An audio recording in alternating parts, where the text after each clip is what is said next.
नमस्कार, आप देख रहे हैं प्रदेश की सबसे बड़ी बहस। मैं हूं आपके साथ पूजा यादव। यूपी का बाहुबली विधायक मुख्तार अंसारी पंजाब की रोपड़ जेल में बंद है। मुख्तार को पंजाब से यूपी लाए जाने का मामला अब सुप्रीम कोर्ट पहुंच चुका है, लेकिन इसे लेकर बवाल छिड़ चुका है। उत्तर प्रदेश और पंजाब की सरकारें इस पूरे मामले को लेकर आमने सामने आ चुकी हैं। पूर्वांचल के दिग्गज भाजपा नेता रहे कृष्णानंद राय की पत्नी ने कांग्रेस पर गंभीर आरोप मढ़े हैं। सवाल ये कि क्या माफिया का कवच बन चुकी है कांग्रेस। सवाल ये भी कि मुख्तार अंसारी को बचाने के लिए सुप्रीम कोर्ट में क्या गिड़गिड़ा रही है कांग्रेस, और क्यों गिड़गिड़ा रही है। बड़ा सवाल ये भी कि क्या माफियाओं पर सीएम योगी के डायरेक्ट एक्शन से डर चुका है डॉन मुख्तार अंसारी। पहले रिपोर्ट, फिर इसी मुद्दे को लेकर सबसे बड़ी बहस।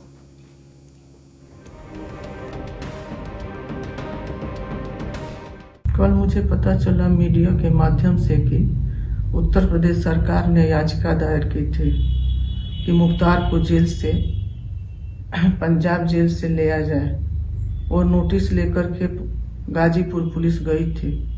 वहां के अधिकारियों ने इसको स्वीकार नहीं किया। वहां की जो सरकार है कांग्रेस की और प्रियंका गांधी जी से मैं निवेदन करना चाह रही हूँ, वहाँ की सरकार से मैं निवेदन करना चाह रही हूँ, ऐसे खुखार अपराधियों को बचाने की कोशिश न किया जाए, उनको वहाँ से भेजा जाए कि जो न्यायालय में जो चल रहा है केस मुकदमा उसमें न्याय मिले। पूर्वांचल के दिग्गज भाजपा नेता रहे कृष्णानंद राय की पत्नी का ये इल्जाम कांग्रेस को कटघरे में खड़ा करने के लिए काफी है। इन इल्जामों की तस्दीक कांग्रेस ने आज खुद सुप्रीम कोर्ट में भी कर दी। पूर्वांचल के माफिया मुख्तार अंसारी के बचाव में आज एक बार फिर सुप्रीम कोर्ट में गिड़गिड़ाती नजर आई। माफिया मुख्तार यूपी में वापस आने के नाम पर थर-थर कांप रहा है, क्योंकि यूपी में माफियाओं को मटिया मेट करने के लिए मुख्यमंत्री योगी आदित्यनाथ ने छेड़ रखा है मिशन। ऐसे में रंगदारी के एक मामले में मुख्तार अंसारी को जब यूपी की बांदा जेल से पंजाब के रोपड़ ले जाया गया, तो उसने रोपड़ जेल को ही अपना महफूज ठिकाना बना लिया। इल्जाम है कि पंजाब में कांग्रेस की सरकार माफिया मुख्तार की सरपरस्त बनी हुई है। मुझे प्रियंका जी को इसलिए पत्र लिखना पड़ा कि उत्तर प्रदेश कांग्रेस की महासचिव है प्रियंका गांधी जी, है ना जी। अलका जी मैं आपसे बात करना चाहता हूँ। इस बात की अलका जी, मेरा निवेदन है कि उत्तर प्रदेश की सरकार, आप विधायक भी हैं और पंजाब में कांग्रेस सरकार है, तो कम से कम उस सरकार से इस तो बात कर सकती हैं कि इसको ऐसे कुख्यात अपराधी को यहाँ न रखा जाए। दीपक जी जवाब दीजिए। प्रियंका गांधी पंजाब सरकार से बात कर सकती, जवाब दीजिए। अलका जी, मैं आपसे निवेदन करूंगा, मैं भी आपके साथ चलने को तैयार हूं। जो संविधान में धाराएं हैं, जो व्यवस्था है, उसे भारतीय जनता पार्टी या लोकतंत्र का कोई भी स्तंभ पॉलिटिकल ड्रामा करके खत्म नहीं कर सकता है। पंजाब की जेल में बंद यूपी का माफिया मुख्तार अंसारी यूपी क्यों नहीं आना चाहता, ये तो समझ आता है। सीएम योगी के मिशन क्लीन यूपी से घबराया डॉन यूपी आने से डरता है, लेकिन पंजाब की कांग्रेस सरकार मुख्तार को यूपी ना भेजने की पैरवी क्यों कर रही है, ये बड़ा सवाल है। यही सवाल आज सुप्रीम कोर्ट ने भी पूछा और पंजाब सरकार को नोटिस भी जारी किया। अब 2 हफ्तों में पंजाब सरकार को मुख्तार अंसारी की मेडिकल रिपोर्ट देनी होगी। मुख्तार मामले में चौतरफा घिरी कांग्रेस दलील दे रही है कि मुख्तार अंसारी को किसी भी तरह का कोई स्पेशल ट्रीटमेंट नहीं दिया जा रहा।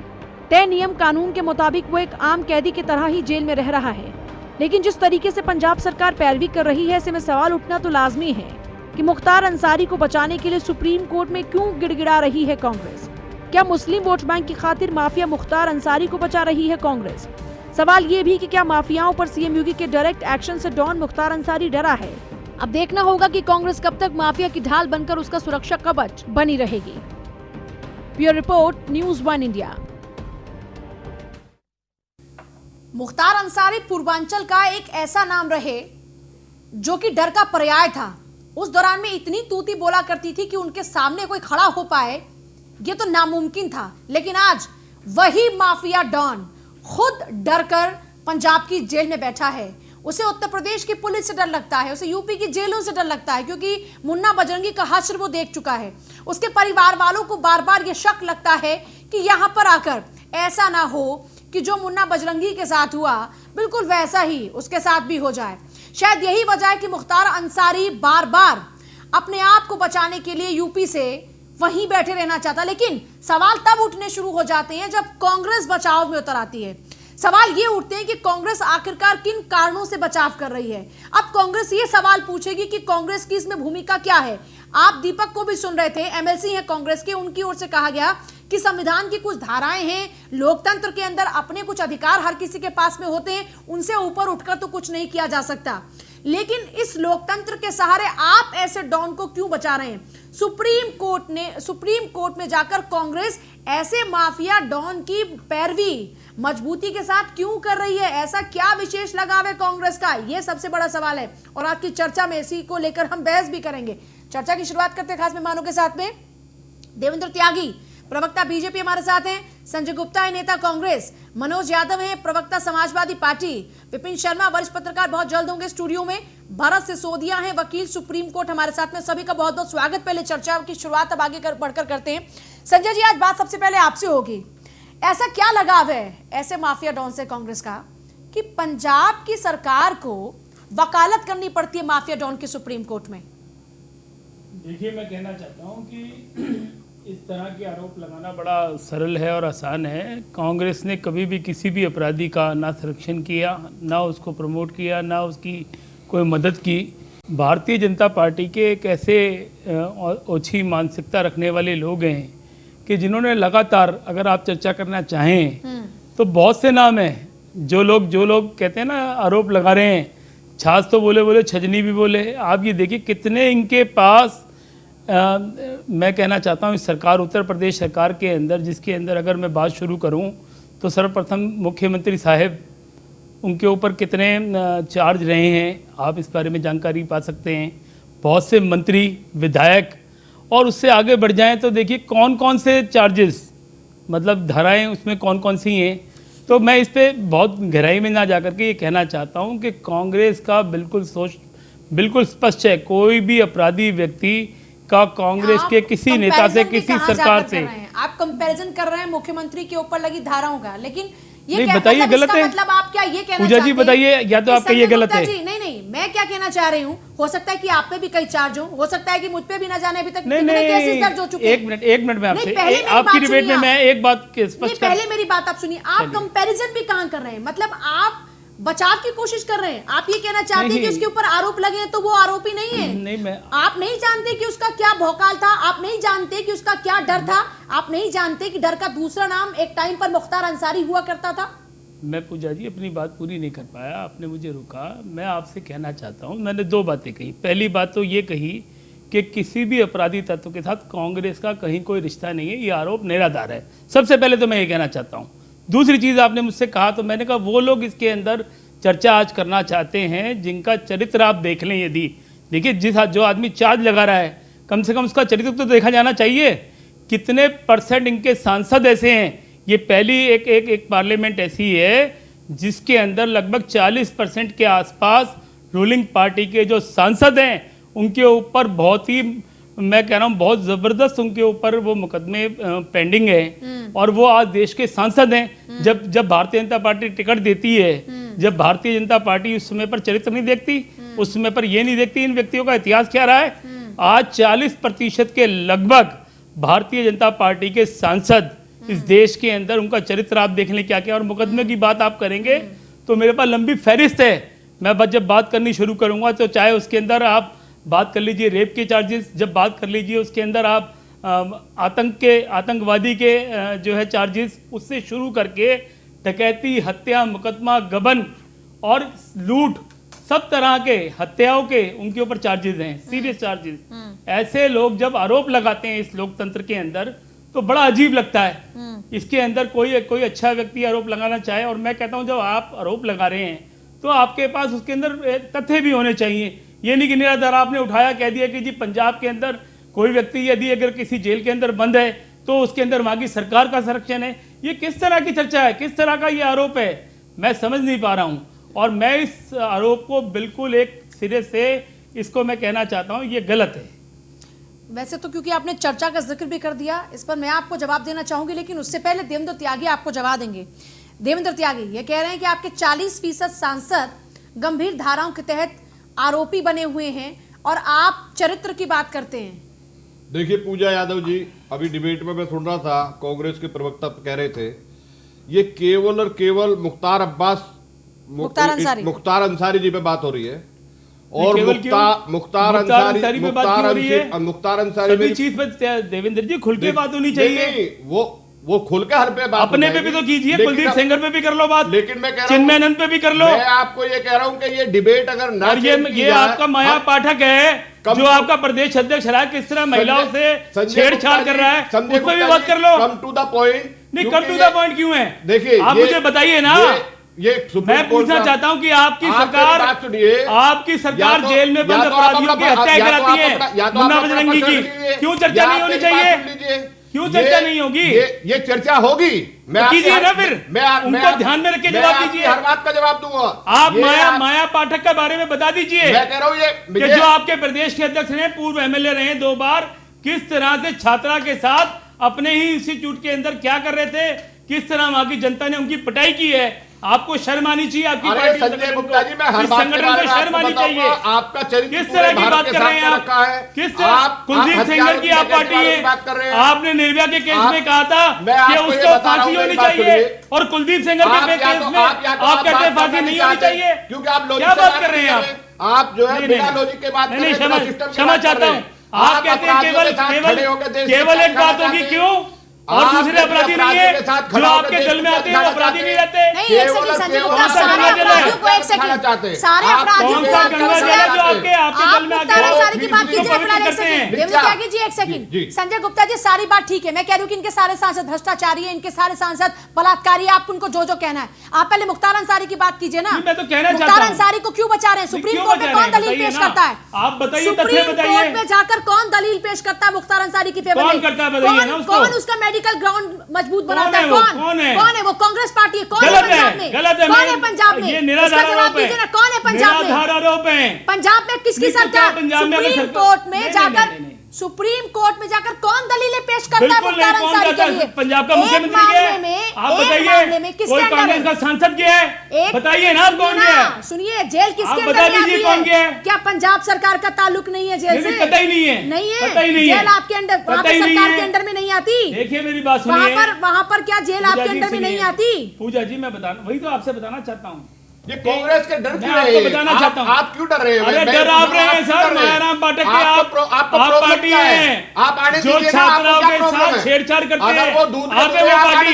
आप पार्टी आपने कहा था बेटी पढ़ाओ बेटी बचाओ, ये बेटी पढ़ाओ ये बेटी बचाओ है, शर्म आनी चाहिए आपको।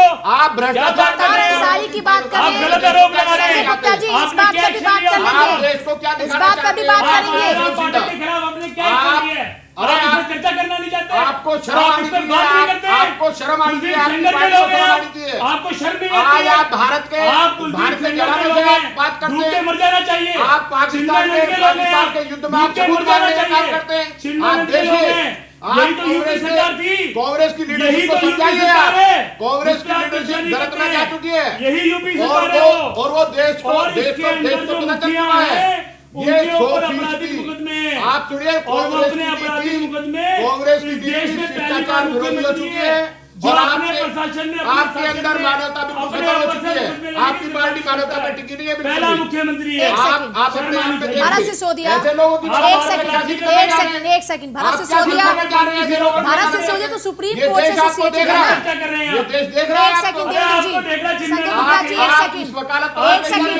एक सेकंड मुद्दे को मत भटकाइए, मुद्दे को मत भटकाइए आप लोग, प्लीज मुद्दे को मत भटकाइए, आवाज डाउन कीजिए, मुद्दे पर आ जाइए, मुख्तार अंसारी की बात हो रही, मुद्दे पर भटकाइए मत, मेरी डिबेट को भटकाइए मत, एक सेकंड, आज मुद्दे की बात कीजिए ना। बात यहाँ पर चिन्मयानंद की नहीं हो रही, आज कुलदीप सेंगर की न्यूज है। कुलदीप सेंगर, चिन्मयानंद, सबकी बात हो चुकी है ना। जब बात अपराध, अरे सुनिए, अपराधी की बात कर रहे हैं ना, कर रहे हैं। जब महिला सुरक्षा की बात करेंगे तो इनकी बात भी करेंगे, लेकिन आप फिलहाल उस बात की बात कीजिए जिस पर हम बात कर रहे हैं। रुकिए ना, एक सेकंड, भारत सिसोदिया जवाब देंगे ना। भारत सिसोदिया, संजय, एक सेकंड, संजय गुप्ता ये कह रहे हैं कि पंजाब सरकार की तो कोई दलील है ही नहीं। मुख्तार अंसारी अगर पंजाब की रोपड़ जेल में है, भारत सिसोदिया जी, तो ये बताइए कि सुप्रीम कोर्ट में दलील किसने पेश की? कौन वहां पर उसका, एक सेकंड, मेडिकल ग्राउंड क्या आपको उत्तर प्रदेश के अंदर उसको वो इलाज नहीं मिलेगा जो पंजाब की सरकार दे पा रही है? क्या पंजाब की सरकार ज्यादा बेहतर सेवा कर पा रही है क्या? ज्यादा बेहतर सेवा कर पा रही है क्या पंजाब में कांग्रेस की सरकार? मुख्तार अंसारी की सेवा ज्यादा बेहतर कर पा रहे हैं क्या? भरत सिसोदिया देंगे ना इसकी दलील। एक सेकंड सुप्रीम कोर्ट के वकील हैं भरत जी, कौन देगा? एक second please come to the point Devendra ji please. रात के 12 बजे संविधान पे आपके प्रशासन ने आपका कानून देखा, हमने और देश ने देखा आपका कानून। अरे कैसे विधायक की हत्या हुई है आप देखिए, कृष्णनंदन राय कैसे आपकी लड़की को रात के 12 बजे आपको देखा है। अब बस हो गया, अब हो गया। Come to the point now. मैं बात करूं भरत सिसोदिया से। भरत सिसोदिया जी, आप सुप्रीम कोर्ट के वकील हैं, आप पूरे केस को देखते हैं, दलीलें कौन किस में किस तरह से पेश करता है वो आप जानते हैं। मैं चाहूंगी जरा पहले आप बताएं कि क्या सिस्टम है, जिस संविधान की बातें करें क्या कहता है वो संविधान? मैं नॉन पॉलिटिकल बात करता हूं। सीआरपीसी में प्रोविजन है प्रोटेक्शन वारंट के लिए। कोई भी कोर्ट किसी भी अपराधी के लिए जब उसका केस चलता है डिफरेंट स्टेट में, प्रोटेक्शन वारंट इशू होता है और उसको अपराधी को वहां उस कोर्ट में पेश किया जाता है। ये प्रोसीजर है और हमारे साथ हमेशा हुआ है। अब सवाल ये है कि वहां रोपड़ जेल की अथॉरिटी का है इसकी तबीयत खराब है, तो बेशक वो एक पॉलिटिकल उनका एजेंडा हो सकता है, लेकिन हम इसको कह नहीं सकते क्योंकि उसकी रिपोर्ट एक डॉक्टर ही देगा। करेक्ट, आप समझ रहे हैं? बेशक ये कांग्रेस का हो सकता है, लेकिन हम फिर भी उसको कह नहीं सकते क्योंकि अगर उन्होंने मेडिकल ग्राउंड लिया है तो डॉक्टर की रिपोर्ट आनी जरूरी है। उसमें डॉक्टर उसको बताएगा रिपोर्ट देख करके कि whether he is a fit person to take away. तो हमें उस रिपोर्ट आने का वेट करना चाहिए। जहां तक और रिपोर्ट आ जाएगी तब वो शिफ्ट हो जाएंगे। ओके, यही तो बात है। क्यों विरोध कर रहे हैं फिर डॉक्टर की रिपोर्ट का? नहीं महाराज जी, मेरा सवाल आपसे ये नहीं था। मेरा सवाल आपसे ये था कि सुप्रीम कोर्ट में मुख्तार अंसारी का अगर केस चल रहा है तो वहां उसकी मेडिकल ग्राउंड रिपोर्ट को कौन पेश करेगा? वहां उसके जो फेवर की दलील है कि स्टेट गवर्नमेंट है ना, तो फिर ये किसकी जिम्मेदारी हुई? इसका मतलब आपने क्योंकि कहा कि ये रिपोर्ट जो है वो डॉक्टर्स की है। अब चलिए ये बताइए कि जेल किसके अंडर में है पंजाब की? जेल कांग्रेस के अंडर में, कांग्रेस सरकार के अंडर में है। कांग्रेस सरकार के अंडर में जेल, कांग्रेस सरकार ही जाकर दलील दे रही है कि उसकी तबीयत खराब है, तो फिर कांग्रेस की नीयत पर सवाल उठाए जा रहे हैं और इस पर जवाब क्यों ना लिया जाए? पॉलिटिकली लेवल पे सवाल उठाए जा सकते हैं, लेकिन अगर हम उसकी बात करें, सिस्टम की बात करें, तो डॉक्टर रिपोर्ट आने के बाद। मेरा सवाल आपसे सीधा कि इन्होंने कहा कि कांग्रेस ने दलील दी क्या वहां पर? तो कांग्रेस दलील दे रही है ना वहां पर, कांग्रेस मेडिकल ग्राउंड उसका दिखाकर। अचंभित करने वाला आपका पॉइंट है। इसके अंदर मैं सुन के हैरान हूं कि अगर किसी प्रदेश के अंदर किसी एक किसी पार्टी की अगर एक सरकार है, कैसे इतना बढ़िया वकील साहब ने किया, मैं इनको धन्यवाद करना चाहता हूँ। उन्होंने पक्ष रखा कानून का कि वहाँ पे जो भी प्रशासन के अंदर लोग हैं, चाहे वो डॉक्टर हैं, चाहे वो वहाँ की जेल अथॉरिटीज़ हैं, वो जिस भी तरह के उनके सामने तथ्य होंगे वो कोर्ट के सामने रखेंगे, उनकी जवाबदेही है। मगर कैसे किसी पॉलिटिकल रूलिंग पार्टी को कैसे आप उसमें जोड़ सकते हैं, ये तथ्य मेरी समझ से बाहर है। मैं दूसरी बात मैं अपने पक्ष में कहना चाहता हूँ, मुझे आपका जवाब देने में मुझे कोई गुरेज नहीं है, क्योंकि आप पत्रकार हैं, पूछ रही हैं, आपका अधिकार है। मगर मुझे ज़रूर उन लोगों के ऊपर आज मैं कहना चाहता हूँ कि जिनके अंदर 1000 छेद है, वो इस तरह की चर्चा करते हुए अच्छे नहीं लगते, और इसीलिए वो बातों का मैंने उसका जवाब देना ज़रूर उचित समझा। मैंने उनको याद दिलाया, मगर उनको इस बात का याद नहीं है, ना वो इस बारे में चर्चा करना चाहते हैं। मतलब उनका तो जो है, ये जो भी चीज़ उनकी है तो वो तो बिल्कुल ठीक है, पाक साफ है। और दूसरे के प्रदेश में यदि कोई प्रशासन के अंदर एक रिपोर्ट जमा हो रही है किसी मेडिकल अधिकारी, तो उसकी जिम्मेवारी वहाँ का मुख्यमंत्री या वहाँ की पॉलिटिकल, किस तरह की चर्चा हम कर रहे हैं। मैं ये कहना चाहता हूँ, इसके अंदर कांग्रेस का कोई लेना देना नहीं है, और जो भी इसके अंदर सुप्रीम कोर्ट उचित समझे, जो भी वहाँ पे उसका प्रोसीजर हो, कानून इस देश का सबसे बड़ा है, उसके तहत जो कार्रवाई होनी चाहिए वो हो। उसके लिए किसने रोका है? तो ये हम कैसे तय कर सकते हैं कि वहाँ की सरकारें मदद कर रही हैं या वहाँ का प्रशासन उसके अंदर आगे आ रहा है, या कोई इसके अंदर उस तरह का इसमें कनेक्शन है? ऐसा नहीं है। और मैं स्पष्ट कहना चाहता हूँ कि जो भी कार्रवाई होना चाहिए होनी ही चाहिए। सवाल पूछ चुकी हूँ मैं आपसे, उससे भी पहले सवाल पूछ चुकी, मैं फिर वो सवाल दोहरा दूंगी, लेकिन मनोज यादव कुछ कहना चाह रहे थे। बोलिए मनोज यादव जी। निश्चित तौर पे आप अपना सवाल भी पूछ सकती हैं और मैं अपनी बात भी रखूंगा। बोलिए। सबसे महत्वपूर्ण यह है कि आखिर मुख्तार अंसारी इस देश की किसी जेल में है अथवा नीरव मोदी के साथ इंग्लैंड, साउथ अफ्रीका या स्विट्जरलैंड की किसी वादियों में घूम रहे हैं। ये सबसे महत्वपूर्ण बात। अगर मुख्तार अंसारी भारतीय संविधान के अनुसार पंजाब स्टेट की किसी जेल के बजाय किसी रेस्टोरेंट में, किसी ताज होटल में या अन्य किसी ऐसी जगह पे बैठे हैं, तो निश्चित तौर पे उत्तर प्रदेश की सरकार को बहुत जल्द उनको उत्तर प्रदेश जेल में ठूस देना चाहिए। इसमें मैं भी उनका समर्थन में हूं। लेकिन अगर संवैधानिक दायरे के तहत रोपड़ की जेल में मुख्तार अंसारी बंद है, तो निश्चित तौर पे ये बात जिम्मेदारी बनती है कि सरकार पूरी तरीके से, वो चाहे उत्तर प्रदेश की सरकार हो या पंजाब की सरकार हो, ये समझ ले कि वो कानून के दायरे में व्यक्ति है, और अगर उसका अपना कोई रुतबा रहा होगा तो रुतबा अब नहीं है, वो अपराधी अगर था तो जेल में बंद है। अगर जेल में बंद है तो निश्चित तौर पे ये बात सरकार को भली बात समझनी चाहिए। राजनीति कौन कर रहा है ये भी बात स्पष्ट होनी चाहिए इस देश नहीं, पर मनोज यादव जी, वहां मुख्तार अंसारी को लगता है कि उसका ज्यादा बेहतर इलाज होगा और उत्तर प्रदेश में उसका बेहतर इलाज नहीं होगा। डायबिटीज, ब्लड प्रेशर और अवसाद यानी डिप्रेशन, ये 3 मेडिकल ग्राउंड के आधार पर 3 महीने का उसको एक्सटेंशन मिला बेड रेस्ट के नाम पर, और 3 महीने के लिए वो फिर से बच गया। एक बार फिर से उसकी मेडिकल रिपोर्ट वहां पेश की जा रही है कांग्रेस की सरकार की ओर से। पूजा जी, बहुत सारी चीजें होती हैं। जैसे उत्तर प्रदेश के एक अपराधी विधायक है कुलदीप सेंगर जी, यहाँ उत्तर प्रदेश की जेल में नहीं है, वो तिहाड़ जेल में। इसी तरह जो उससे पहले एक कैबिनेट मंत्री हुआ करते थे, वो भी उत्तर प्रदेश की जेल में ना होकर उत्तराखंड की जेल में। तमाम सारे ऐसे अपराधी हैं जो एक स्टेट से दूसरे स्टेट शिफ्ट होते हैं। क्यों? वहां पे उनका राजनीतिक वर्चस्व होने के कारण उनको इस स्टेट में नहीं रखा जाता है, कुछ ऐसे कारण हैं। और तमाम सारे ऐसे भी अपराधी होते हैं जो अपनी जिंदगी बचाने के लिए इस प्रदेश से उस प्रदेश में अपने आप को ट्रांसफर कराने की कोशिश करते हैं। मुख्तार अंसारी भी अपनी जिंदगी को बचाने के लिए जेल इधर से उधर कर रहा है क्या? पूजा जी, ये सवाल आपका जायज है, लेकिन इस बात पे एक उत्तर ये बनता है कि अगर उत्तर प्रदेश की सरकार अपराधी जिसने सरेंडर कर दिया, जो न्यायालय के अधीन जेल में बंद है, अगर उनको भी अपनी जिंदगी की रक्षा करने पे वो अविश्वसनीय खो चुकी है सरकार, तो दुर्भाग्यपूर्ण है। वैसे किसानों का विश्वास सरकार से उठ गया, अपराधी जो है जो जेल में बंद है उनका भी विश्वास उठ गया। तो सरकार का काम विश्वास दिलाना होता है, और जनता में वो अपराधी हो, कोई किसान हो, तो मुख्तार अंसारी को भरोसा है कांग्रेस की सरकार पर कि वहां जान का खतरा नहीं है। मनोज यादव जी, अगर खत्म हो रहा है तो दुर्भाग्यपूर्ण है। मनोज यादव जी, इसका मतलब ये हुआ कि वहां उसे सुरक्षित महसूस हो रहा है और उत्तर प्रदेश में उसको डर लग रहा है। और कुलदीप सेंगर साहब को उत्तराखंड में सुरक्षित महसूस हो रहा है, तो क्या ये न्यायपूर्वक है? आप जस्टिफाई करिए तुरंत। आपका चैनल बताए, विशेषज्ञ बताए, क्या वो जस्टिफाइड है कि एक अपराधी को जेल के अंदर गोलियों से भून दिया जाए? ऐसा हो रहा है मतलब आप ये क्यों, देवेंद्र त्यागी जी, आप क्यों अपराधियों को जेल में भून रहे हैं? आप इस तरह से जेल में भून रहे हैं कि अपराधियों को अब असुरक्षित महसूस हो रहा है आपकी जेलों में रहना, इसलिए इधर उधर भाग रहे हैं। यहाँ तक कि आपके खुद के अपने पार्टी के लोग जो आपके साथ रहे वो भी इधर उधर भाग रहे हैं। मैं मनोज यादव जी आपकी बात पे आ रहा हूं। पूजा यादव जी, मैं अभी बता देता हूं। बड़े अफसोस की बात है कि किस बात को लेकर डिबेट कर रहे हैं।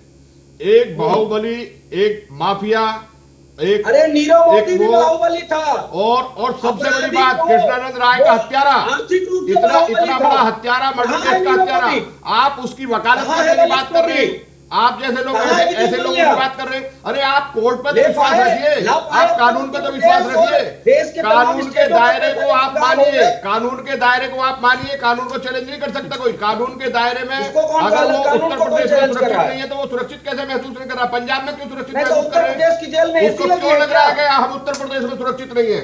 कानून के दायरे में आगे कानूनी बात पूछी जाएगी, कानूनी बात उससे पूछी जाएगी, जरूर पूछी जाएगी। उत्तर प्रदेश से क्यों डरते हैं वो लोग? कानून के अंदर उसको उत्तर प्रदेश लाया जाएगा। आप बीमारी का बहाना देकर कब तक रोक सकते हैं? बीमारी का बहाना देकर आप किसी गुंडे माफिया को कैसे रोक सकते हैं? कोई अधिकार नहीं है किसी को इस तरह रोकने का। आप बीमारी का नाम लेकर लंबे टाइम तक नहीं रोक सकते। वो यूपी में शिफ्ट होंगे, आप देख लेना। क्योंकि बहुत बड़े हत्यारे हैं वो, हत्यारे पे कार्रवाई होगी। शर्म नहीं आती आपको? क्यों, आपको क्यों नहीं आती? आप किसकी बात कर रहे हैं? आप कैसी बात कर रहे हैं मनोज यादव जी? आप देश देख रहा है, आप ऐसी डिबेट में बातें कर रहे हैं इतने बड़े हत्यारे की आप वकालत करने का काम कर रहे हैं। आप ये कहिए कि कानून जो करेगा हम उसका पालन करेंगे। संजय गुप्ता, कानून क्यों ऐसे ये कह रहे हैं कि क्यों ऐसे अपराधी की आप वकालत कर रहे हैं? आप क्यों? देखिए, जल्दी से संजय गुप्ता फटाफट से। ऐसे मगरमच्छी आंसू देख के मुझे बड़ा हैरानगी होती है, जिनको अपने प्रदेश के एनसीआरबी के आंकड़ों के विषय पे नहीं पता, चर्चा करने आ गए हैं। इन्हें ये नहीं पता कि विजय माल्या इस देश से जब भागा, जो बात कर रहे थे मनोज जी, मुख्तार अंसारी की बात कीजिए भाई साहब। आप मुख्तार अंसारी की बात कीजिए। आप तय नहीं करेंगे ना एजेंडा, आप तय नहीं करेंगे। मैं आपकी डिबेट में नहीं हूं, सॉरी, रुकिए आप। मैं आपके बीच में बात करना नहीं चाहता हूँ, रुकिए। अरे रुकिए ना आप। आपकी सरकार भी ऐसे बेलगाम है, आपके प्रधानमंत्री भी बेलगाम है, आपके मुख्यमंत्री भी ऐसे बेलगाम है। आप किसी को सुनना नहीं चाहते हैं। सुनिए आप जरा 2 मिनट, आप 2 मिनट सुनिए। बात मुख्तार अंसारी की हो रही है। वो नाम जो डर का पर्याय था, वो नाम जो एक दौर में डॉन हुआ करता था, लेकिन आज उसी डॉन की टाइम फिस हो चुकी है। अब उसको उत्तर प्रदेश में आने में डर लगता है। डर इसलिए लगता है कि उसे लगता है, जैसा यहाँ पर काफी सारे गेस्ट भी कह रहे थे, कि गोलियों से भून दिया जाता है, तो उसको लग रहा है कि कहीं उसके साथ ऐसा ना हो जाए। ये सारा का सारा अभी सिर्फ आशंकाएं हैं, और इन्हीं आशंकाओं के नाम पर वो इतना डर चुका है कि वो अब पंजाब की जेल से बाहर नहीं आना चाहता। इसलिए बार बार मेडिकल ग्राउंड का बेस जो उसके पास है, उसी आधार पर रोपड़ जेल में ही बार बार रुक जाता है, और उत्तर प्रदेश की पुलिस को बैरंग वापस लौटना पड़ता है। चर्चा को आगे बढ़ाते तमाम मेहमान हमारे साथ में लगातार विपिन जी भी जुड़ चुके हैं। संजय गुप्ता जी, आ रही हूँ आपके पास में। विपिन जी बहुत देर से, हाँ जल्दी से बोलिए विपिन जी के पास मुझे जाना। मैं बस 2-3 मिनट लूँगा आपसे। बस मैं ये कहना चाहता हूँ, एक तो आपने कहा कि बहुत एक डर है। डर का विषय ये है कि सभी लोग जानते हैं कि जो सरकार वहाँ पर काम कर रही है उत्तर प्रदेश में, कहा तो ये गया था कि राम राज्य की सरकार आएगी, जिसके अंदर अपराधी डरेंगे और अच्छा वहाँ पे शांति रहेगी। मगर यहाँ तो सरकार खुद एक अपराधी का रोल अपना रही है। वहाँ किस तरीके से, चाहे वो क्रिमिनल हो, क्रिमिनल वो तय होगा जिसको कोर्ट तय करेगी। मगर यहाँ बिना किसी कोर्ट के फैसले के ऑन द स्पॉट फैसला होता है। जैसे आपने देखा अभी आगरा के अंदर भी देखा, कानपुर में आपने देखा, वहाँ तो अपराधी को जब मर्जी, या मुन्ना बजरंगी की हम बात कर लें या किसी और की बात कर लें, तो किस तरह का रोड पे चलता हुआ व्यक्ति भी सेफ नहीं है। हाथरस की बात कर लीजिए, अभी बदायूं की बात कर लीजिए, कितनी बातें हम करें, उदाहरण बहुत हैं। मगर मैं कहना, मैं एक मिनट नहीं डॉन से, आप बताइए हाथरस के अंदर डॉन थी वो लड़की? नहीं, अब बदायूं के अंदर मंदिर के अंदर रेप हो रहा है, वो मैं पूछ रहा हूँ, क्या वो आम आदमी नहीं है? आम आदमी के साथ आम आदमी नहीं है क्या? मैं क्या बोल रही हूँ, जो बदायूं के अंदर जिसके साथ रेप हुआ, क्या हमारी उसके साथ नहीं है? मैंने यही कहा ना कि एक आम आदमी की तुलना आप माफिया से कर रहे हैं। बिल्कुल नहीं। आपको माफिया के लिए भी दर्द होता है क्या? पूजा जी, मैं अपना तर्क रख दूं, अगर आप परमिशन दें। एक अपराधी की भी बात कर लेते हैं। चलिए, इस देश के कानून में क्लियर लिखा, वकील साहब यहाँ बैठे बता देंगे, प्रत्येक वो अपराधी जिसके ऊपर तय ना हो जाए कि क्या अपराध है, उसको भी जो सजा देगी वो कोर्ट देगी। उसको किसी सरकार को, किसी पुलिस को परमिशन नहीं है कि उसका एनकाउंटर करके या उसको गोली मार के या उसको डरा करके किसी तरीके से उसके साथ अन्याय किया जाए। उसके भी अपने राइट्स हैं। मैं ये कहना चाहता हूँ, ये बात याद रखनी चाहिए किसी भी प्रशासन को, किसी भी सरकार को। और इसके अंदर एनसीआरबी के आंकड़े उठा लीजिए कि किस तरह से अपराध आपके शासन में बढ़ रहा है। जब क्राइम को लेकर बात करेंगे तो एनसीआरबी के आंकड़ों की बात भी करेंगे जरूर, लेकिन मुख्तार अंसारी को लेकर आपका सॉफ्ट कॉर्नर पूरी डिबेट बिल्कुल नहीं है, बिल्कुल नहीं है, बिल्कुल नहीं है, गलत है, गलत है, गलत है, बिल्कुल नहीं। उस बेटी के साथ अंसारी के साथ कोई सॉफ्ट कॉर्नर नहीं है। आप उसकी तुलना ऐसे अपराधी से कर रहे हैं। चाहिए मुख्तार अंसारी का समुचित एक्शन होना चाहिए। विपिन जी, मैं आती हूं संजय गुप्ता। विपिन जी, देखिए, बड़ा दुख होता है मुझे बोलते हुए, और बहुत चिंता का विषय है, बहुत ज्वलन मुद्दा है कि दोहरे मापदंड, कि जब हम सत्ता में होते हैं तब हमारी विचारधारा अलग होती है, जब विपक्ष में आते हैं तो हम लोग बिल्कुल झूठन ले लेते हैं। यहां पर समझना पड़ेगा कि संवेदना दिखानी पड़ेगी कि एक महिला यहां पर अपील कर रही है, गुहार लगा रही है। प्रियंका वाड्रा को अलका राय ने बोला कि भाई आप हमारे को इसमें मदद करें, या उनके पति के हत्यारे जिस तरह से, और ये कहना कि चाहे आप राहुल गांधी की बात करें, प्रियंका वाड्रा की बात करें, कि उनको पता नहीं है कि यहाँ पर कि क्या कारण हो रहा है, कि ये विलंब क्यों हो रहा है, बार बार क्या कारण है कि रोपड़ जेल से जो उनको लाने की बात चल रही है, एक प्रक्रिया चल रही है आप वापस उनको उत्तर प्रदेश लाने की, तो उसमें क्यों बाधा आ रही है बीच में बार बार। यहां पर समझना पड़ेगा कि दोहरे मापदंड, मैंने दोहरे मापदंड की बात इसलिए करी कि हाथरस में जब पीड़िता के साथ दुष्कर्म हुआ और उसने अपनी जान गंवाई, वहां पर सारे लोग पहुंच जाते हैं, लेकिन वही बात जब फरीदाबाद में होती है तो वहां पर सिलेक्टिव विरोध। देखिए, कुछ मामले जो जनमानस से जुड़े होते हैं वहां पर दोहरे मापदंड किस लिए? सवाल ये उठता है कि दोहरे मापदंड किस लिए? कि अगर आपने पहले सुन लीजिए संजय भाई, सुन लीजिए एक मिनट। विपक्ष से प्रश्न कर रहे हैं जी, मैं सबसे पूछना चाहता हूँ। नहीं पूछना चाहते, मैं सबसे मुद्दा क्या है आज की चर्चा का? मुद्दा ये संजय जी, सुनिए ना, आप सरकार से पहले नहीं, मैं पहले मेरी बात पहुंचने दीजिए, पहले बात समझिए, पहले विचार जाने दीजिए। मैं ये पूछना सरकार की कमजोरी है ना, असक्षम से सकता हूँ, सरकार से बात कीजिए। पहले मैं ये पूछना चाहूंगा मुद्दा क्या है? मुद्दा वोट बैंक पॉलिटिक्स है, मुद्दा वो है। मैं मुद्दा पे आना चाहता हूँ। आप विपक्ष से बात करना बहुत दुख होता है, मुद्दा हर चीज में धर्म बीच में आ जाता है।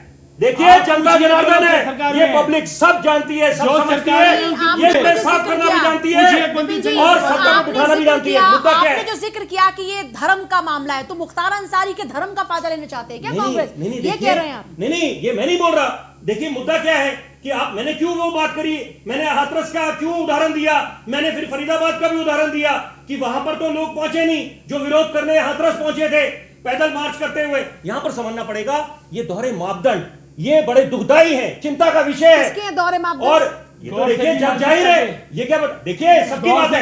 और संजय जी की जानकारी के लिए बता दूं, नहीं संजय जी की जानकारी के लिए एक बात बताना चाहता हूं। मैंने सुन लीजिए, देखिए संजय जी मैं बोला नहीं, आप हर चर्चा में मुझे बोलते हैं कि आप बीच में ना बोले। अभी आप पहले बात सुन लीजिए, कोई बिल्कुल पहले मैं कुछ बोलना चाहता हूँ, नहीं पहले सुन लीजिए, पहले विचार दीजिए। नहीं, बंटवारा नहीं होना चाहिए, वही तो मुद्दा है कि घूम फिर के हम फिर धर्म में आके इर्द गिर्द उसके बातचीत होने लग जाती है। यहां पर समझना पड़ेगा कि तवज्जो जहां विकास को मिलनी चाहिए वहां पर हम घूम फिर के फिर देखिए कितना ऐतिहासिक फैसला हमारी माननीय सर्वोच्च न्यायालय ने दिया था 9 नवंबर 2019 को, जब ये वाद विवादित राम मंदिर बाबरी मस्जिद का फैसला आया। उसके बाद ये अपेक्षा करी जा रही थी, उम्मीद जताई जा रही थी कि अब हम कम से कम मंदिर मस्जिद से ऊपर उठ के देश को आगे महान देश बनाएंगे, राष्ट्र निर्माण की बात करेंगे, विकास को तवज्जो देंगे। लेकिन यहां पर समझना पड़ेगा देखिए कि जो दोषी है तो वो दोषी है, सही जो है उसको सही बोलेंगे और जो गलत है उसको किसी भी आप मुख्तार अंसारी से कांग्रेस का क्या प्रेम है विपिन जी? क्या प्रेम है? नहीं तो अब बताइए कि क्या कारण है कि पंजाब से उसको क्यों लाने में असमर्थ है इस समय? ये कह रहे संवैधानिक दायरा, ये कह रहे संवैधानिक दायरा, ये कह रहे हमारा रोल क्या है? सरकार है वो असक्षम है। नहीं देखिए आए प्रोडक्शन, चलिए आप अपने विचार बताइए। लाइए, मैं तो कह रहा हूँ मुख्तार अंसारी के खिलाफ समुचित कार्रवाई होनी चाहिए। नहीं आप बताइए, आप दोषी मानते हैं उनको? आप बोलिए, चलिए मैं कैसे डिसाइड करूंगा? नहीं आप बताइए ना। जिस आप गलत बात कर रहे हैं, मैं गलत बात कर रहा हूं। आप गलत कर रहे हैं। वो वकील साहब वहां बैठे हैं, पूछिए जब तक किसी को तो उनके पास जाएंगे, जब तक सुप्रीम कोर्ट या देश की कोर्ट उसको अगर अपराधी घोषित नहीं करेगा, कोई भी व्यक्ति को अधिकार नहीं उसको अपराधी। क्या कह रहे हैं मनोज यादव? मैं बात करना चाहता हूँ पत्रकार महोदय से। बोलिए बोलिए। मेरे कुछ सवाल हैं। उनका सीधा आरोप है, मैं किसी माफिया की तरफदारी नहीं कर रहा हूं, ना उसके पक्ष में बोल रहा हूं, लेकिन वो विद्वान व्यक्ति है तो विद्वत्ता उनकी इस टीवी डिबेट पे क्यों नहीं आ रही? बताएं। मुख्तार अंसारी पंजाब में मुख्यमंत्री के आवास में रह रहा है, 5 स्टार होटल में रह रहा है, या रोपड़ की जेल में बंद? अगर कोई अपराधी जेल में बंद है तो उसको बचाने की बात क्यों आप कह रहे हैं? और अगर इस तरह का शब्द कह रहे हैं तो दोहरा चरित्र किसका है? मैं फिर कह चुका हूं इससे पहले कि कितने अपराधी एक स्टेट से दूसरे स्टेट में शिफ्ट हो गए सुरक्षा की व्यवस्था से या राजनीतिक हस्तप्रस्ती के कारण कि वहां सरपरस्ती मिलती है उनको एक स्टेट में, इसलिए उनके साथ ज्यादा दिक्कतें हो सकती है, दूसरे स्टेट में ट्रांसफर किया जाता है। आप टीवी डिबेट में बैठ के कह रहे कोई बचाने की कोशिश कर रहे हैं। अरे मुख्तार अंसारी जिनको बचाने की कोशिश की गई वो स्विट्जरलैंड, इंग्लैंड, अमेरिका की सैर कर रहे हैं। मोदी सरकार वापस नहीं ला पाई आज तक। हजारों लाख, मैं आपकी जानकारी के लिए एक बात बताना चाहता हूं, भाग गए इस देश से, उनको कोई वापस नहीं लेके आया। और आप बचाने की कोशिश कर रहा है। ये बेसरमी भरा बयान टीवी पे देने से पहले आप सुन तो लीजिए पहले, अपने आप को उसी ग्लास में डुबो दे रहे हैं। आप सुन लीजिए पहले, बैठ के किस तरह का मनोज जी एक मिनट, ये आपका चरित्र है। मनोज जी एक मिनट, बैठ के इस तरह के चरित्र का डिबेट फिर कैसे सर तक चर्चा होगी? मनोज यादव जी सत्ता विधि की उत्तर पूछा। देखिए मैं उस बात का, आपकी बात का उत्तर ऐसे दूंगा कि जब विकास दुबे, अरे सुन लीजिए, हम लोग तो ये खुद बोलते हैं, ऐसे तो मैं अगर उस दृष्टिकोण से बोलूं कि मैं भी ब्राह्मण हूं, मैं बोलूंगा नहीं। मैं ये बोलना चाहता हूं कि जो दोषी है वो दोषी है, और ये बिल्कुल निश्चित बात है, मैं इत्तेफाक रखता हूं। पहले सुन तो लीजिए जनाब, सुन तो लीजिए, आप क्या चिल्ला के क्या साबित करना चाहते हैं? मैं संजय जी की बात से इत्तेफाक रखता हूं कि जब तक कोई दोषी करार नहीं होता उसको दोषी नहीं बोल सकते। संदेह के घेरे में कोई है वो अलग बात है, लेकिन जब तक कोर्ट से न्यायिक प्रक्रिया से कोई दोषी करार नहीं होता वो दोषी नहीं है। मैं मानता हूं इस बात को, बिल्कुल इसका हम लोग इसका सम्मान करते हैं, लेकिन यहां पर यह भी समझना पड़ेगा कि अगर कुछ मामले उनके खिलाफ है, सुन तो लीजिए, पहले आप सुन लीजिए, आप थोड़ा चर्चा को सार्थक रहने दीजिए। बिल्कुल हमने कहा उनकी क्या वकालत करी, जो गलत है, यही तो मैं बोल रहा हूँ, जो गलत है वो तो गलती होगा, निश्चित बात है। यहाँ पर हमें राजनीतिक दलों से कोई मतलब नहीं है, जो गलत है आम आदमी के दृष्टिकोण से हम लोग बात करेंगे। आप इल्जाम मेरे पे मत लगाइए, हम लोग आम आदमी के दृष्टिकोण से। अभी बस एक आखिरी में 10 सेकंड एक बात बोलना चाहूंगा। अभी हमने माननीय सर्वोच्च न्यायालय का स्वागत करा है, उनको नमन करा है कि जो उन्होंने फटकार लगाई है केंद्र सरकार को, जो उन्होंने बिल्कुल जो उनकी विफलता रही है, जो किसान भाइयों के साथ देश के अंदर था, तो वहां पर हम ये बोलेंगे कि हम देश के हम क्या सरकार के प्रवक्ता है, हम सरकार के खिलाफ है। देखिए हम लोग निष्पक्ष होकर बात करते हैं, हम सिक्के के दोनों पहलुओं को लेके संज्ञान में लेके बात करते हैं, अपने विचार रखते हैं। अच्छा, क्या मुख्तार अंसारी की क्या ये बता दीजिए, क्या उनकी फांसी की डेट निर्धारित हो गई है? जो पंजाब से उत्तर प्रदेश नहीं आएंगे तो उनकी फांसी चल जाएगी। आप बताइए, जवाब दीजिए। मनोज यादव जी, एक मिनट सुनिए मेरी बात। देखिए, देश में निर्भया कांड हुआ, पूरे समाज ने उसका विरोध किया, पूरे समाज ने उनको फांसी दिलाने के लिए काम किया, किसी ने नेगेटिव बात नहीं करी। आप मुख्तार अंसारी के लिए इतना क्यों परेशान हो रहे हैं? आप मुख्तार अंसारी पे इतना क्यों जोर लगा रहे हैं? अगर वो कानून के दायरे में आके उत्तर प्रदेश में आ जाए तो आप लोगों को क्या परेशानी है? आप इसमें पर्सनल केस क्यों ले रहे हैं? मैं कह रहा हूँ कांग्रेस या सपा के लोग मुख्तार अंसारी के लिए कितना परेशान क्यों है? मुख्तार अंसारी के लिए क्यों परेशान है? आपको विधायक इसलिए, आपको भारतीय जनता पार्टी के कार्यकर्ता इसलिए आपसे पूछा जाते हैं क्यों फांसी की मांग नहीं करते? आप मेरे सामने कहो कि कुलदीप सेंगर को फांसी होनी चाहिए। आप कीजिए मेरे साथ, मैं कह रहा हूँ कुलदीप सेंगर को आपको फांसी दो। आप देखिए इनका चेहरा, ये चेहरा है, ये चेहरा है इनका भारतीय जनता पार्टी का। निर्भया के लिए फांसी मांगते हैं और कुलदीप सेंगर के लिए फांसी नहीं मांगते, कुलदीप सेंगर के लिए फांसी नहीं मांगते और निर्भया के हत्यारे के लिए फांसी मांगते हैं। क्या प्रॉब्लम है आपको? मैं आपसे पूछना चाहते हैं, आप लगाइए नारा पूरे देश में निर्भया के लिए फांसी दो।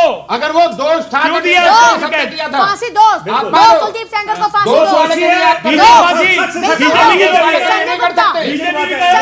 कोई राइट नहीं है।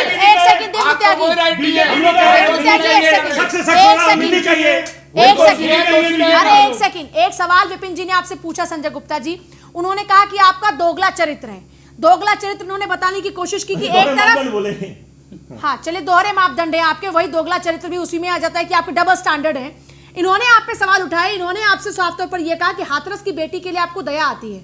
उत्तर प्रदेश की एक और महिला आपसे दया की भीख मांग रही है, आपसे बार बार दरख्वास्त कर रही है, प्रियंका गांधी से कह रही कि प्लीज भीख का कारण क्या है? प्लीज सुनिए ना मनोज यादव जी, एक सेकंड रुकिए तो सही। मेरा संजय गुप्ता से मेरा सवाल है, मेरा सवाल संजय गुप्ता से, एक महिला से आप इतनी दया भावना और एक महिला के प्रति दया भावना नहीं, क्योंकि वो बीजेपी की विधायक है, सिर्फ इसलिए। मैं एक सेकंड, मेरा पहले सवाल कंप्लीट होने दीजिए। तो वहां पर वो दया की भावना क्यों नहीं? जब इतने मामलों में इंटरवीन किया प्रियंका ने, हमेशा वो महिलाओं के लिए सशक्ति के साथ में यहाँ पर खड़ी हुई, लड़ी वो, उन्होंने यहाँ तक कि बैरिकेड तोड़ने की बारी आई तो उसमें भी पूरे पुलिस फोर्स के साथ भी भिड़ गई। एक तरफ उनकी वो भावना है एक महिला के प्रति, एक तरफ अलका राय उनसे बार बार दरख्वास्त कर रही हैं, उस पर एक बार रिस्पांस तो कर देना चाहिए था। उनका दर्द भी जानिए, अलका राय का भी दर्द जानिए। आपको मगरमच्छी आंसू को सब देखना है, रुकिए 2 मिनट। आप मैं कहना चाहता हूँ, आपने बहुत अच्छा प्रश्न उठाया। पहली बात तो एक महिला हैं, बहुत सम्मानित विधायिका हैं, और उनकी मांग को हम किसी भी तरीके से ये नहीं कहना चाहते, जो भी वो अपने मन की बात रखना चाहें, क्योंकि उनके पति के साथ इस तरह की चीज़ें घटित हुई हैं तो ज़रूर उनका अधिकार है ये कहने का। मगर मैं आपसे पूछना चाहता हूँ, मैं इस रोशनी के अंदर बात करना चाहता हूँ कि हमारे साथ आदरणीय सुप्रीम कोर्ट के वकील साहब बैठे हैं, ये भी अपनी चर्चा के अंदर इनको आप जोड़िए और पूछिए क्या कोई पॉलिटिकल आदमी और या कोई पॉलिटिकल नेता या किसी पार्टी के फ्रंट लीडर्स क्या इसमें हस्तक्षेप करके वहाँ के प्रशासन के अंदर जो वहाँ मुकदमा चल रहा होगा या किसी तरीके से वहाँ जो चीज़ चल रही है कहीं पे, अगर किसी जेल के अंदर क्या हम इंटरवेंशन कर सकते हैं? क्या उसमें हमें अधिकार है? और आप नैतिकता की बात कर रहे हैं तो मैं आपसे कह रहा हूँ, ज़रूर किसी एक महिला का यदि कोई दर्द है और कोई, मैं कहना चाहता हूँ किसी अंसारी को या किसी भी क्रिमिनल को इस देश के अंदर बचाने के अंदर कांग्रेस की किसी सरकार का, किसी नेता का रोल नहीं है। मैं जिम्मेवारी से आपको ये बात कहना चाहता हूँ। और इसके अंदर जो भी अच्छे से अच्छा कदम उठाया जा सके, वहाँ की सरकार है उत्तर प्रदेश की क्या इतनी कमज़ोर है कि प्रोडक्शन वारंट इशू नहीं कर पा रही? क्या उनका लीगल डिपार्टमेंट इतना कमज़ोर है? क्यों उसके अंदर से उसको वो ट्रांसफ़र नहीं कर पा रहे हैं? क्यों अपने मुकदमे के अंदर वो उसके अंदर कमज़ोर पड़ जाते हैं? हम ये कहना चाहते हैं, ज़रूर हम नैतिकता के आधार पर हम उनकी उस महिला के साथ में किसी अपराधी के साथ नहीं है। कहना चाह रहे हैं कि एक रंगदारी के मामले में इतना बेस स्ट्रांग है पंजाब के पास में, और वही उत्तर प्रदेश में दर्जन भर से ज्यादा मुकदमे दर्ज हैं। ये उत्तर प्रदेश की सरकार वहां जवाब दे, उत्तर प्रदेश की सरकार जवाब देगी ना पूजा जी। मैं कहना चाहता हूँ, यही तो आपसे बताना चाहता हूँ कि जो दरअसल आप आरोप हमारे पर लगाना चाहते हैं, पूरी सरकार डूबी हुई है उसमें। उत्तर प्रदेश की सरकार डूबी हुई है, अखंड डूबी है। ठीक है भरत जी, आपने इससे पहले भी कहा, और लेकिन आपने उस बात के साथ, आप क्योंकि पॉलिटिकल नहीं है इसलिए आप नॉन पॉलिटिकल बात कर रहे हैं, इसलिए आपने कहा कि सरकार का उसमें रोल नहीं, लेकिन आपने ये दलील भी दी, आपने ये भी कहा कि सरकार ही वहां पर दलील पेश कर रही है, जो मेडिकल ग्राउंड तैयार हो रहा है उसकी पैरवी सरकार ही जाके कोर्ट में कर रही है ना। मेरा पॉइंट ये है कि कानून की तरह काम करेगा। कानून के पीछे बिहाइंड कर्टेन बहुत कुछ होता है, लेकिन आप उसको कह नहीं सकते। अगर वहाँ के जेल प्रशासन ने ये बात उठाई है कि ही इज मेडिकली अनफिट, तो उसके इसका क्लैरिफिकेशन, ब्लड प्रेशर, शुगर और डिप्रेशन, इसका क्लैरिफिकेशन डॉक्टर नहीं दे सकता। ट्रैवलिंग नहीं क्या देखिए, क्योंकि आप तो कानून के ज्ञाता हैं, आप बखूबी इस बात को जानते हैं। यहाँ पर जिस ट्रांसफर की बात हो रही है कि क्या उनको यहाँ पर नहीं ला सकते प्रोडक्शन वारंट पर, तो क्या उसके लिए मेडिकली यूपी की गवर्नमेंट के पास तर्क नहीं है? क्या ये लोग उतना सही तरीके से उसको नहीं ला सकते यहाँ पर? मैं यही बात बता रहा हूँ कि अगर उन्होंने एक मेडिकल अनफिट का होने का अपना क्लेम किया है, तो ये रिपोर्ट केवल डॉक्टर दे सकता है। डॉक्टर बताएगा ही इज फिजिकली फिट, और प्रोडक्शन वारंट तो होने ही होना है। आपने भी कहा कि बिहाइंड द कर्टेन बहुत कुछ होता है, लेकिन यहाँ भी बिहाइंड द कर्टेन कुछ चल रहा है। लेकिन मैं ऐसी ये बात मैं रखता हूँ त्यागी जी, आपको ये क्यों लग रहा है कि बिहाइंड द कर्टेन कुछ चल रहा है? ये कह रहे हैं कि ये तो आपकी अपनी नाकामयाबी है कि आप इतना स्ट्रॉन्ग बेस होने के बावजूद भी वहां से नहीं ला पा रहे हैं। मैं यही तो बता रहा हूँ, मैं संजय गुप्ता जी को या कांग्रेस को ये कह रहा हूँ कि पर्सनली इनकी इंटेंशन ऐसी नजर आ रही है कि ये माफिया के साथ खड़े। इन्हें क्या, अरे आप माफिया की सरकार हो भाई साहब, बार-बार वही बात कह रहे हैं आप। यूपी में आप तो माफिया की सरकार है, इसको मांग लिया, आपके मुख्यमंत्री पे मुकदमे। सुनिए, आपकी एकमात्र सांसद ऐसी है देश में जिसको बम बनाना आता है, और आप चले आज माफिया की बात कर रहे हैं। अरे आपके पास ऐसी सांसद है जिसके एक धमाका करने वाला बम बनाना आता है। ये आपके गुण है, शर्म आनी चाहिए आपको। और आप बात कर रहे हैं अपराधी तत्व की, आपके दूसरे दलों को आप अपराधी बताते हैं, और आप अपने आप को देखिए जरा, अपना चेहरा देखिए, साथ ही प्रज्ञा का दल है आप, गौर से के लोग हैं आप, पहचानिए शक्ल। बंगारू लक्ष्मण, आप बंगारू लक्ष्मण के लोग हैं, अपनी शक्ल देख लीजिए एक बार आईने में, क्या बात करते हैं आप। और आपके मुख्यमंत्री के ऊपर चार्जेस हैं, आपके मंत्रियों पे चार्जेस हैं, आपके एमएलए पे चार्जेस हैं, केंद्रीय मंत्रियों पे चार्जेस हैं। क्या बात कर रहे हैं? पुलिस से आप हफ्ता वसूलते हैं, बात कर रहे हैं आप। ये देखिए, बेटी है, बहन है, आप दूसरे के ऊपर संजय जी देखिए, जैसे कि एक सभी लोग बोलते हैं, और ये जैसे थंब रूल है कि जब तक किसी का अपराधी पे अपराध सिद्ध ना हो जाए तब तक वो अपराधी नहीं होता। ये बात एक थंब रूल है लॉ में, फंडामेंटल लॉ है। उसी तरह से एक सरकार, कोई भी सरकार देश भाव से काम नहीं करती, ये भी एक प्रिजम्पशन है। तो आप लोगों को ये कहना कि यूपी सरकार में एनकाउंटर हो जाएगा, पंजाब सरकार कर रही है, एनकाउंटर हो जाएगा, या पहले देख तो लीजिए। ये पंजाब सरकार पे कहना चाहते हैं, आप मुझे बता दीजिए, ये पंजाब सरकार के ऊपर आरोप लगाना चाहते हैं, शर्म आनी चाहिए इनको। इनको पूछ लीजिए कि मुख्यमंत्री पे आरोप है, आरोपित हैं। देखिए आरोप, अगर आरोप ये पंजाब सरकार पे आरोप लगाना चाहते हैं, तो आप उठाइए ना मुद्दा। मैं एक बात अगर आपको इतना एतराज है तो आप घेर लीजिए सीएम योगी को। ये तो बात कर रहे हैं मुख्तार अंसारी की, हम तो कह रहे हैं, ये तो बात कर रहे हैं मुख्तार अंसारी की, लेकिन मुख्तार अंसारी इस्तीफा दे, आप हम कह रहे हैं ज्यादा बचाव, आप और कैसे आप मुख्यमंत्री बनाते हैं? क्या जिन पे मुकदमे क्या आप ये नहीं मानते कि मुख्तार अंसारी डर का दूसरा नहीं? क्या आप ये एक सेकंड, क्या आप ये नहीं, एक सेकंड संजय गुप्ता जी, कांग्रेस का एक सेकंड, क्या मुख्तार अंसारी डर का पर्याय नहीं था? एक सेकंड, क्या मुख्तार अंसारी का बैकग्राउंड तो बखूबी जानते हैं ना संजय गुप्ता जी? मुख्तार अंसारी के खिलाफ कार्रवाई होनी चाहिए। मैं राष्ट्रीय टीवी पे कह रहा हूँ, जानते हैं ना कौन है मुख्तार अंसारी? मैं समर्थन करना चाहता हूँ, जानते हैं ना बखूबी। मैं सुनिए ना, ये एक मिनट मुझे अवसर दें। मुख्तार अंसारी के नाम पर आप सीएम पीएम और न जाने कहां तक पहुंच गए। आपने तो हाथरस कांड का भी वहां पे कंपैरिजन कर दिया। समर्थन करना चाहता हूँ, मैं कहना चाहता हूँ कार्रवाई होनी चाहिए और यूपी सरकार कार्रवाई करे। आपको ज्यादा यूपी का सरकार कार्रवाई करे।